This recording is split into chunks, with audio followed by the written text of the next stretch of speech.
అంటే అరే ఏమంటే ఇంకా బెటర్ ఆప్షన్స్ ఇంకా ఇప్పుడు ఆ లెక్కన అయితే పురంధేశ్వరి గారికి బెటర్ ఆప్షన్ చూడొచ్చు, లేకపోతే కనుక శ్రీనివాస్ వర్మకి బెటర్ ఆప్షన్ చూడొచ్చు, అందరికి బెటర్ ఆప్షన్ చూడొచ్చు కదా. ఒక సైనికుడికే వచ్చిందా సుదీర్ఘకాలం పార్టీని నమ్ముకున్నవాడు?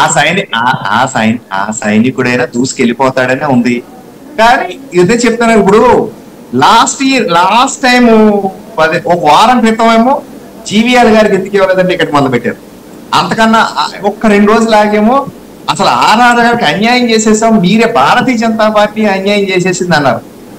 మెల్లగా చూడండి ఇప్పుడు ఏమన్నా ఇందా సమస్యలు ఏమైనా ఉన్నాయి. ఇది కూడా 1-2 రోజుల్లో సర్దుకుంటే ఆ సైనికుడు కూడా రోడ్డు మీద దిగాడు, ప్రచారం మొదలు పెట్టాడు.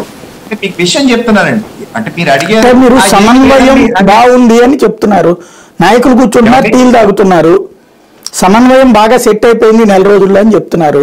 నాయకులందరూ కూర్చున్నారు, టీలు తాగారు, బాగానే ఉంది. కానీ మొన్న పురంధేశ్వరి గారు ఎదురుగుండానే బ్యానర్లు జించేశారు. నిన్న ఈయనకి మెడ మీద వేసుకున్న కండవాన్ని పీకి బిచ్చారు. అదే సందర్భంలో నిన్న శ్రీనివాస్ వర్మ ఉదంతం చూసాం. ఇవి సమన్వయం జరుగుతున్నాయని జనాలు ఫీల్ అవ్వాలా? రైట్, ఒక్క నిమిషం టైం ఇవ్వండి.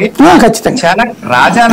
రాజానగరంలో ఫ్లెక్స్ చింపడం అనేది చేసింది కార్యకర్తలు కాదండి, స్వయంగా మా స్టేట్ జనరల్ సెక్రటరీ అక్కడ ఇన్ఛార్జ్ కి ఎవరైతే వహిస్తున్నారో ఎలక్షన్ కి సాగి కాశీరాజు గారు అనే ఆయన ఆ ఫ్లెక్స్ తీశారు.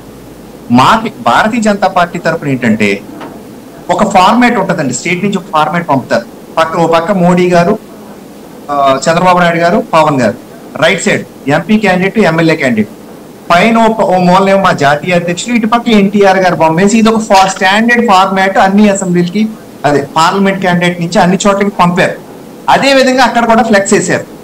అక్కడికి వచ్చిన టీడీపీ వాళ్ళు ఏంటంటే అక్కడ ఉన్న క్యాండిడేట్ లేదా ఇన్ఛార్జ్ ఎవరిదైతే ఉన్నదో ఆయన ఫోటో దాని మీద వేయలేదనేది అక్కడ వాదన.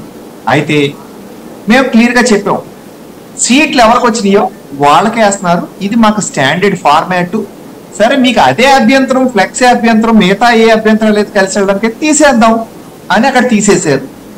అంతే తప్పితే తీసిన తర్వాత కూర్చున్నారా వాళ్ళు? తీసిన తర్వాత ఒక 4-5 నాయకులు వెళ్ళారు. ఇంకా ఏమండి అసలు చెప్పాలంటే ఆ ఫ్లెక్స్